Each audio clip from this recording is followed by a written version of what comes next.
ನನ್ನ ಮಾಹಿತಿಗಳ ಪ್ರಕಾರ 2014ರವರೆಗೆ ಬೆಳ್ತಂಗಡಿ ಪೊಲೀಸ್ ಸ್ಟೇಷನ್ ನಲ್ಲಿ 29 ಹೆಣ್ಣು ಮಕ್ಕಳ ಮೃತದೇಹಗಳ ಗುರುತು ಪತ್ತೆ ಆಗಲಿಲ್ಲ.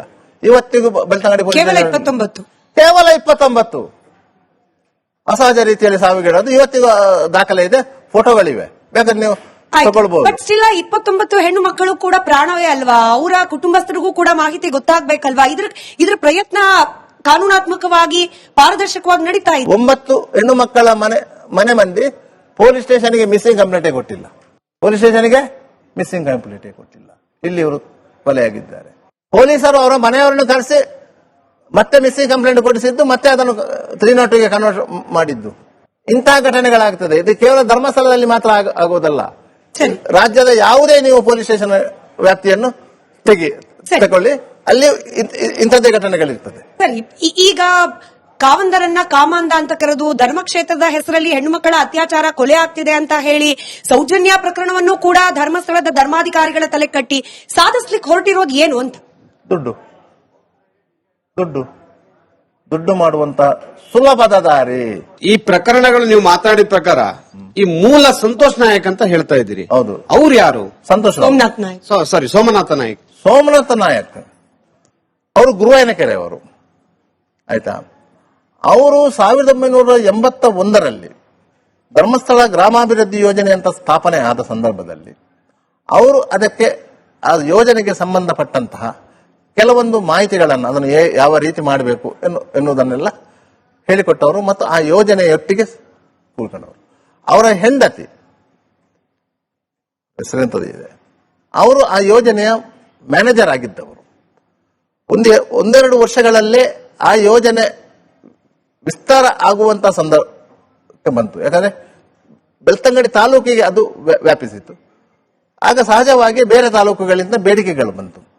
ಇಂತಹ ಸಂದರ್ಭದಲ್ಲಿ ಧರ್ಮಸ್ಥಳ ಗ್ರಾಮದಲ್ಲಿ ಇದ್ದಂತಹ ಹರಿಜನ ಗಿರಿಜನ ಆದಿವಾಸಿಗಳ ಇಂಥವರ ಮನೆಯ ಪರಿಸ್ಥಿತಿಯ ಫೋಟೋಗಳನ್ನು ತೆಗೆದು ವಿದೇಶದ NGOಗಳಿಗೆ ಕಳುಹಿಸಿ ಅವರ ಡೆವಲಪ್ಮೆಂಟಿಗಾಗಿ ಸಹಾಯ ಬೇಕು ಅಂತ ಕೇಳಿ ಆ ರೀತಿಯಾಗಿ ಹಣ ಸಂಗ್ರಹ ಮಾಡಿದ್ದು ಧರ್ಮಸ್ಥಳದವರ ಗಮನಕ್ಕೆ ಬಂದು ಅವರನ್ನು ಈ ಯೋಜನೆಯಿಂದ ಹೊರಗಿಟ್ಟರು.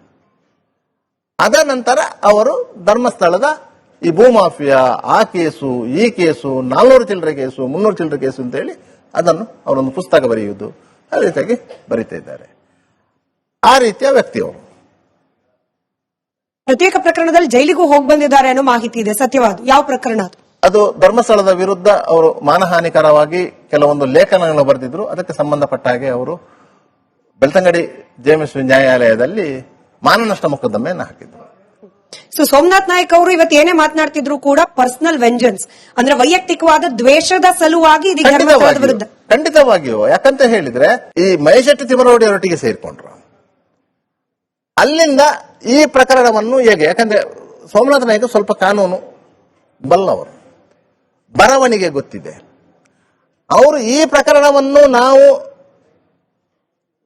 ಸಂತೋಷ್ ರಾವ್ನ ಪರವಾಗಿ ವ್ಯವಸ್ಥಿತವಾಗಿ ಹಳ್ಳಾಡಿಸಿದ್ರೆ ಆಗ ಜನರ ಮನಸ್ಸಲ್ಲಿ ಸೌಜನ್ಯನನ್ನು ಕೊಂದವರು ಯಾರು ಎನ್ನುವಂತ ಪ್ರಶ್ನೆಯನ್ನು ಹುಟ್ಟು ಹಾಕಬಹುದು. ಅದನ್ನು ಜನ ನಂಬ್ತಾರೆ. ಜನ ಯಾವುದನ್ನು ನಂಬ್ತಾರೆ ಅದನ್ನು ನಾವು ಕ್ರಿಯೇಟ್ ಮಾಡಬೇಕು. ಕ್ರಿಯೇಟ್ ಮಾಡಬೇಕಾದ್ರೆ ಸಂತೋಷ್ ರಾವ್ನನ್ನು ನ್ಯಾಯಾಲಯದಿಂದ ಬಿಡುಗಡೆಗೊಳಿಸಬೇಕು. ನ್ಯಾಯಾಲಯದಿಂದ ಬಿಡುಗಡೆಗೊಳಿಸಬೇಕಾದ್ರೆ ಅಲ್ಲಿರುವ ಸಾಕ್ಷಿಗಳನ್ನ ಹಾಸ್ಟೆಲ್ ಮಾಡಿಸಬೇಕು. ಸಾಕ್ಷಿಗಳೇ ಯಾರು ಇರುವುದು? ಸೌಜನ್ಯನ ಮನೆಯವರೇ ಜಾಸ್ತಿ ಇರುವುದು, ಬೇರೆಲ್ಲ ಇರುವುದು ಟೆಕ್ನಿಕಲ್ ಸಾಕ್ಷಿಗಳು. ಆದ್ರಿಂದಾಗಿ ಆ ರೀತಿ ಮಾಡಬೇಕು. ಇದು ಎಲ್ಲ ಐಡಿಯಾ ಹೇಳಿಕೊಟ್ಟದ್ದೇ ಸೋಮನಾಥ್ ರಾಯ್. ಇಷ್ಟು ತೀರ್ವಗಳ ಷಡ್ಯಂತ್ರ ಮಾಡಿದ್ರು ಕೂಡ ಅಲ್ಲಿ ಜನ ಯಾಕೆ ಹೆಚ್ಚಿನ ಪ್ರತಿಭಟನೆ ಮಾಡಿ ಇದು ವಿರುದ್ಧ ನಿಂತಿದ್ದಾರೆ? ಆದ್ರೂ ಇಷ್ಟೆಲ್ಲ ಅವರು ಮಾಡಬಹುದಾಗಿತ್ತು. ಯಾರು ಇದ್ರ ವಿರುದ್ಧ ದನಿ ಎತ್ತಬಾರದು ಅಂತ ಮಾಡಬಹುದಾಗಿತ್ತು. ಉದಾಹರಣೆ ತಿಮ್ಮರೊಡ್ಡಿ ಅವರು ಆ ಕ್ಷೇತ್ರದವರೇ. ಯಾಕೆ ಇನ್ನೂ ಸರಿಯಾದ ಉತ್ತರ ಸಿಗ್ತಾ ಇಲ್ಲ ಜನಕ್ಕೆ? ಧರ್ಮಸ್ಥಳದವರು ಯಾಕೆ ಪ್ರತಿಭಟಿಸಲಿಲ್ಲ ಅಂತ ಹೇಳಿದ್ರೆ ಕಾವಂದರು ಸುಮ್ಮನಿದ್ರು ಅಂತ. ಕಾವಂದರು ಇವತ್ತೇ ಒಂದು ಮಾತು ಹೇಳಿರಿ, ಯಾರು ಏನೇನು ಕಮೆಂಟ್ಗಳನ್ನು ಮಾಡಿದ್ದಾರೆ, ಯಾರ್ಯಾರು ಏನೇನು ಸೋಷಿಯಲ್ ಮೀಡಿಯಾದಲ್ಲಿ ಬರೆದಿದ್ದಾರೆ, ಯಾರ ಕೈ ಕಾಲು ಯಾವುದು ಉಳಿತಿರ್ಲಿಲ್ಲ. ಆದ್ರೆ ಅವರು ಜೈನ ಧರ್ಮ ಪ್ರತಿಪಾದಕರು, ಶಾಂತಿಯ ಪ್ರತಿಪಾದಕರು. ಅವರು ಯಾವುದನ್ನು ಅವರ ಮನಸ್ಸೊಳಗೆ ನೋವನ್ನು ನುಂಗಿಕೊಂಡು ಕೂತು ಅಲ್ಲಿನ ಜನರು ಅದಕ್ಕೆ ಪ್ರತಿರೂಪವಾಗಿ ನೋವನ್ನು ನುಂಗಿಕೊಂಡು ಕೂತರೆ ಹೊರತು ಅಲ್ಲಿ ಏನು ಕೈಲಾಗದವರಲ್ಲ. ಯಾವುದೇ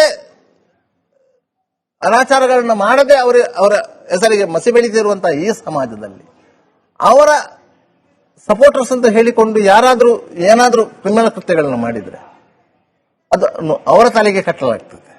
ಅವರಿಗೆ ಗೊತ್ತಿದ್ದ ಗೊತ್ತಿಲ್ಲದೆ ಇವರು ಮಾಡಿದ್ರೆ ಅವರ ತಲೆಗೆ ಕಟ್ಟಲಾಗ್ತದೆ. ಅದು ಬೇಡ ಅಂತ ಹೇಳಿಬಿಟ್ಟದ್ದು ಹೊರತು ಕೈಲಾಗದವರು ಅಂತ ಅಲ್ಲ. ಈಗ ಸೌಜನ್ಯ ಕೇಸಲ್ಲಿ ಸರ್ ಹೇಳಿದ್ರು, ಸೌಜನ್ಯ ಅವ್ರ ಮನೆಯವ್ರಿಗೂ ಗೊತ್ತು ಕೊಲೆ ಮಾಡಿರೋದು, ಮತ್ತೆ ಸಂತೋಷ್ ಅಂತ ಹೇಳ್ಬಿಟ್ಟು ಅವ್ರಿಗೆ, ಮತ್ತೆ ಸೋಮಾರೆಡ್ಡಿ ಅವ್ರು ಯಾರು ಹೇಳಿದ್ರಲ್ಲ ಅವ್ರಿಗೂ ಗೊತ್ತಿದೆ ಅಂತ ಹೇಳಿದ್ರು. ಅವ್ರಿಗೆ ಗೊತ್ತಿದೆ ಅಂತ ಅಂದ್ಮೇಲೆ ಧರ್ಮಸ್ಥಳದ ಬಗ್ಗೆ ಅಪಪ್ರಚಾರ ಮಾಡ ಅಂತದ್ ಯಾಕೆ?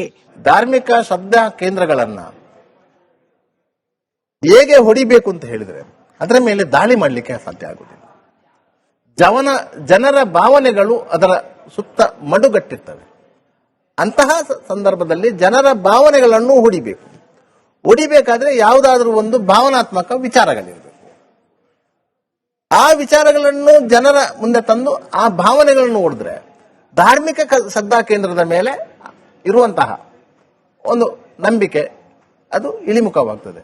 ಯಾವಾಗ ಒಂದು ಧಾರ್ಮಿಕ ಶ್ರದ್ಧಾ ಕೇಂದ್ರದ ಮೇಲೆ ನಂಬಿಕೆ ಇಳಿಮುಖ ಆಯ್ತು ಮತ್ತೆ ಆ ಕ್ಷೇತ್ರವನ್ನು ಹೊಡೆಯುವುದು ಬಹಳ ಸುಲಭ.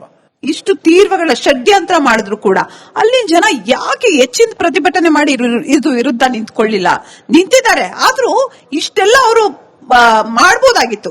ಯಾರು ಇದ್ರ ವಿರುದ್ಧ ದನಿ ಎತ್ತಬಾರದು ಅಂತ ಮಾಡಬಹುದಾಗಿತ್ತು. ಉದಾಹರಣೆ ತಿಮ್ಮರೊಡ್ಡಿ ಅವರು ಆ ಕ್ಷೇತ್ರದವರೇ. ಯಾಕೆ ಇನ್ನೂ ಸರಿಯಾದ ಉತ್ತರ ಸಿಗ್ತಾ ಇಲ್ಲ ಜನಕ್ಕೆ? ಧರ್ಮಸ್ಥಳದವರು ಯಾಕೆ ಪ್ರತಿಭಟಿಸಲಿಲ್ಲ ಅಂತ ಹೇಳಿದ್ರೆ ಕಾವಂದರು ಸುಮ್ಮನೆದ್ರು ಅಂತ. ಕಾವಂದರು ಇವತ್ತೇ ಒಂದು